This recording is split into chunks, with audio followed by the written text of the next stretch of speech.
नायगाव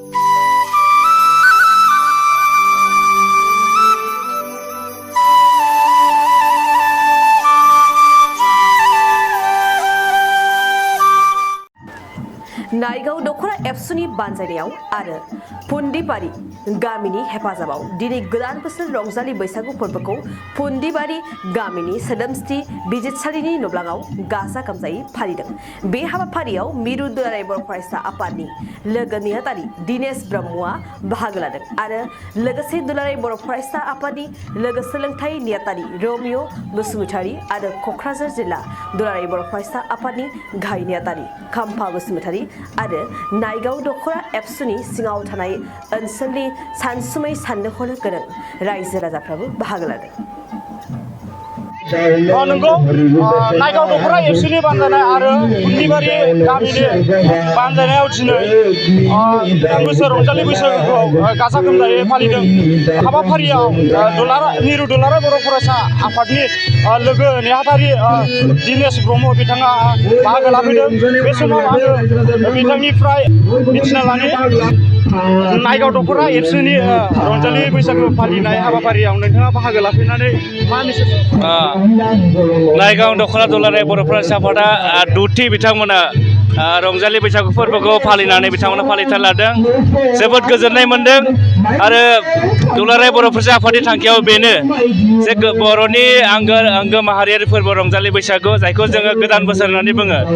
बे गोदान बोसोरनि गेजेरजोंनो जोङो गिदिरखौ मान होनानै उन्दैनो जों बोर सारस्रिनानै जोंनि जे आंगो हारिमु बेखौ जोङो फोथांना लाखिनांगोन आरो बेखौ थांखिखौ लानानै दुलाराय बर' फरायसा आफादा जोंनि मोन 12निबो बांसिन जों जिल्ला आफादफोराव बैसागु मेथाइखौ जों बोरै रोजाबो बैसागु जों बोरै मोसायो बेनि जों वर्कशप लादों। मोन 12 जिल्ला आफादा 5000नि बांसिन जों सेंग्रा सिख्लाफोरखौ लानानै जोङो वर्कशपखौ जों होनाय जादों। जोंनि थांखियाबो बेनो जे हारि महरै थांना थानांगौब्ला बर' हारिनि जि आंगो हारिमु जे आंगो माहारियारि फोरबो रंजालि बैसागु फोरबोआ जोङो थांना थानांगोन। आं रंजालि बैसागु फोरबोनि फालिथायनि गाहाम हामलायनायखौ बयनिसिमबो आं गेदेरफोरनो आंनि सिबिनाय आरो उन्दैफोरनो आंनि मोजां मोननायखौ बावहरबाय आरो बेयाव फैनानै जोबोद गोजोननाय मोनदों आरो बयबो रायजो राजा नोंथांमोनखौ बर'नि आंगो रंजालि फोरबोखौ फालिनो थाखाय आङो खावलायहरबाय। गोजोननाय थाबाय। बे समाव बेजोंनो लोगोसे क'क्राझार जिल्लानि दुलाराय बर' फरायसा आफादनि गाहाय नेहाथारि खाम्फा बसुमतारियाबो बे हाबाफारियाव बाहागो लादों। बे समाव मा बुंगोन दिनै नायगाव दख'र एबसुआ रंजालि बैसागु हाबाफारि लादों बेयाव नोंथाङाबो बाहागो लाफैनानै मा मेसेज रायजो राजाफोरनो मा मेसेज होगोन? रंजालि बैसागु बोथोरनि बयनिसिमबो आंनि अननाय सिबिनाय गिदिरफोरनो खुलुमनाय उन्दैफोरनो अननाय आरो आंनि लोगोफोरनो बयनोबो मोजां मोननाय बयनिसिमबो बे बुहुमाव जेसेबां जोंनि बर' जाथि हारिफोर दङ थांनानै दं खना खनला बिथांमोननो रंजालि बैसागुनि गाहाम हामलायनायखौ बयनिसिमबो जासिहरबाय। दिनै नायगाव दख'र दुलाराय बर' फरायसा आफादा दख'रनि सिङाव थानाय गासै उन्दै गिदिर रायजो राजाफोरखौ लानानै मोनसे रंजानाय हाबाफारि लादों। बे रंजानाय हाबाफारिया जोङो खौसेयै जोङो माबोरैहाय गामियाव अनलायनानै थानो हायो बेजों लोगोसे फैबाय थानाय जोंनि जेनेरेसन फंबाय बिनानावमोनखौ जोंनि हारिमुखौ जोङो माबोरै दिन्थिनानै होलांनो हायो फोथांनानै जोङो लाखिलांनो हायो बर' जाथि हारि हिसाबै जोंनि सिनायथिखौ माबोरै होलांनो हायो बिनि मोनसे जोंनि दख'र आफादफोरा बे हाबाफारिखौ लायो आरो बेनि गेजेरजोंनो जोंनि जे जाथिया जोङो जे मोनसे गाब गोनां जे जोङो मोनसे हारिमु गोनां आरो जोंनि सिनायथि गोनां बे हारिखौ जोङो गुबुननो जोङो दिन्थिनो जोङो जे खाबु मोनदों।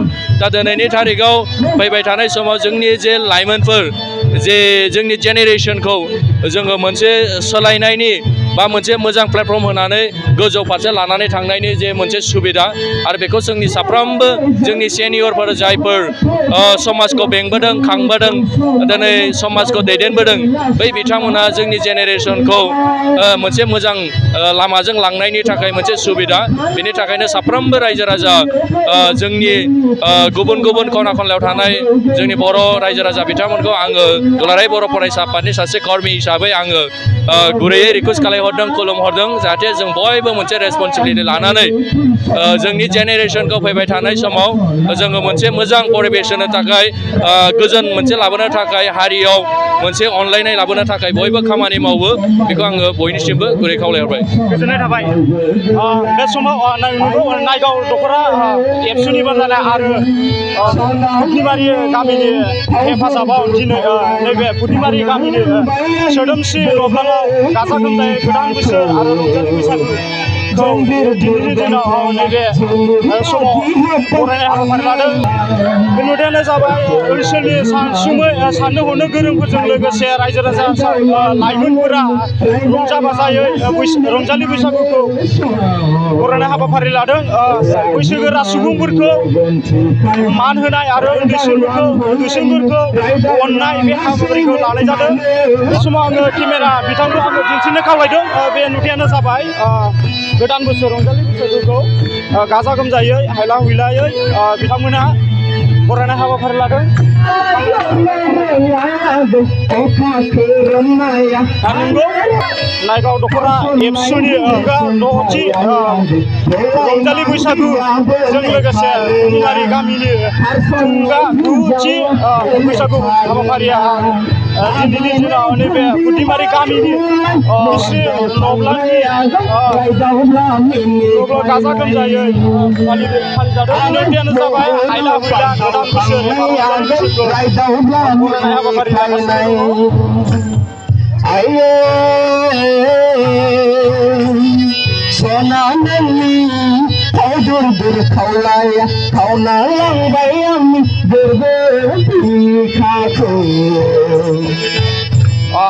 नंगौ बे समाव आङो नायगाव दख'रा एबसुनि आफादगिरि बिथांनिफ्राय जोङो बे हाबाफारिनि बारै जों मिथिनो रंजालि बैसागुखौ नायगाव दख'रा एबसुआ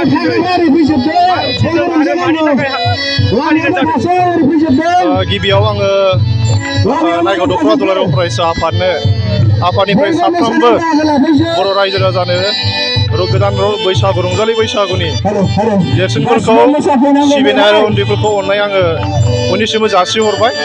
दा नायगाव दख'रा दुलाराय फरायसा आफादा 6थि रंजालि बैसागुखौ जोङो फुन्दिबारि गामि जथायै जोङो बेयाव जोङो खुंफुंनाय जादों।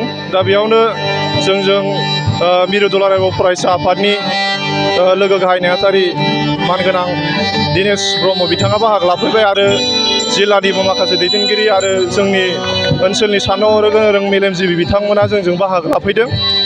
दा जोङो दख'रा आफादा खुंनायनि मेन थांखियानो बेनो जोंनि दख'रानि सिङाव जोंनि हारिमु बिथिंखौ जोङो गोजौ फारसे लांनो थाखाय जों हाबाफारिखौ जोङो लाबाय थानाय जादों आरो इयुनावबो जोङो फैबाय थानाय समाव बे हाबाफारिखौ जोङो लांबाय थानो थाखाय जोङो आखायाव लानाय जादों।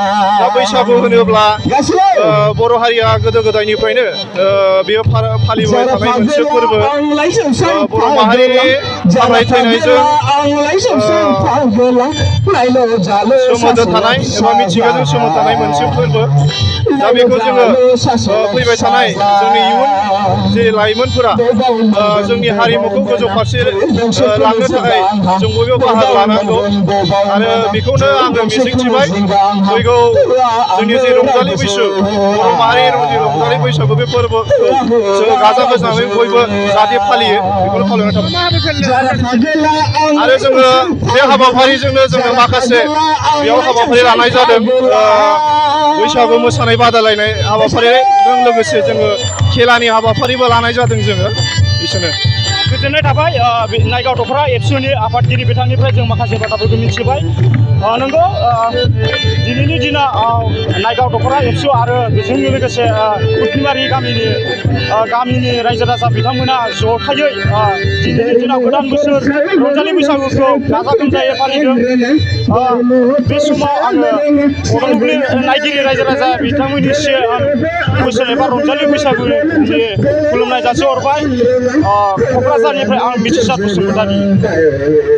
मोनसे गोजोनथाव खौरां क'क्राझार बिसमुरिनि सिखोनाजाहार बाथौ आश्रम फरायसालिया 2023-24 बोसोरनि थाखाय गोदानै मुं थिसननाया दासान्दि सोलिगासिनो।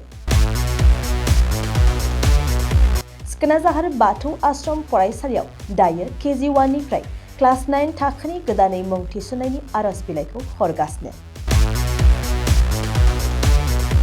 बे फरायसालियाव गुनगोनां सोलोंथाइ होनायजों लोगोसे फरायसा आरो दिथागिरिफोरनि थाखाय जुनिया खाबुफोर दं। खाबुफोरानो जादों बे फरायसालियाव जायफोर गार्जेना सानै गथ'नि मुं थिसनगोन बिसोरनि सासेया मासुलखौ रेहाय मोनगोन। बेनि अनगायैबो हौवासा हिन्जावसानि थाखाय बे फरायसालियाव आलादा हस्टेल आरो इंराजि रायज्लायनाय थाखोनि खाबु दं। बेजों लोगोसेयैनो इंराजि, सानखान्थि आरो बिगियान आयदानि थाखाय उफ्रायै कचिं होनाय आरो बे फरायसालियाव बिमा रावखौ बिथा खालामनानै बां रावारि सोलोंथाइबो होनाय जायो। नोंथांमोना बे फरायसालियाव मुं थिसन्नोब्ला नैबे मबाइल नम्बर 9678235771 आव नङाब्ला फरायसालियाव थांनानै खौरां लाहैनो हागोन।